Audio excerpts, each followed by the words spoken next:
বিসমিল্লাহির রহমানির রহিম। আপনাদের সামনে একটা ভিডিও নিয়ে আসলাম। শুভ সকাল, হয়তো 9:30 বাজে, শুক্রবারের দিন। সৌদি আরব প্রবাসী জমির ভাই, বাড়ি হইল শরীফুদ্দিন রোড। উনি কালকে আমার ভিডিওটা দেখছেন, মোস্তফার ভিডিওটা দেখছেন, দেখে ওনার কাছে ভালো লাগছে না। উনি বলছেন যে আমি ওনার সাথে একতালো খাইছি কইতে দেবে।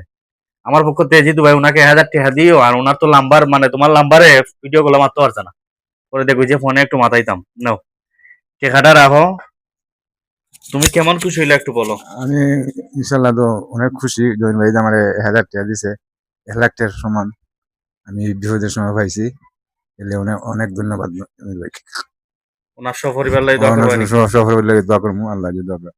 বিশেষ করে এই তাতাইমোলা প্রবাসী ভাইরা যারা আছেন, দেখাছেন বা ওনার ফাইটারের 2টা হাড্ডি ভাঙ্গা, বালুর গাড়ি উল্টিয়া।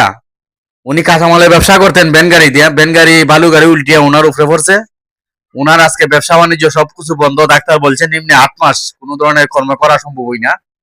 আমরা দোয়া করি আল্লাহ যেন মোস্তফা ভাইকে সুস্থতা দান করেন। ওনার 3টে ছোট ছোট বাচ্চা আছে, বাচ্চারও মানুষ হইতো। ওনার ওষুধ বাহরেরও অর্থ দরকার। আমার পক্ষ থেকে জমির ভাইকে অসংখ্য ধন্যবাদ। সমস্ত প্রবাসী ভাইরা যারা আপনারা আমারে অর্থ দেন দেখে টুকটাক আমি ভিডিওগুলা করার সুযোগ পাই, আপনারা আমার পাশে আছেন দেখিয়া আমি এই কাজগুলা করতে পারি। অনুরোধ করি প্রত্যেক প্রবাসী ভাইরা, জমির ভাইয়ের নাম্বার দেওয়া আছে, মোস্তফা ভাইয়ের নাম্বার দেওয়া আছে। মোস্তফা ভাইকে যারা ভালোবাসবেন, মোস্তফা ভাই জমির ভাইয়ের মতন আরো কিছু মানুষ যদি কিছু অর্থ দিয়া হেল্প করেন, এই পরিবারটার প্রতি একটু ভালোবাসা দিবেন, অনুরোধ করি এটাই। আসসালামু আলাইকুম, আল্লাহ হাফিজ।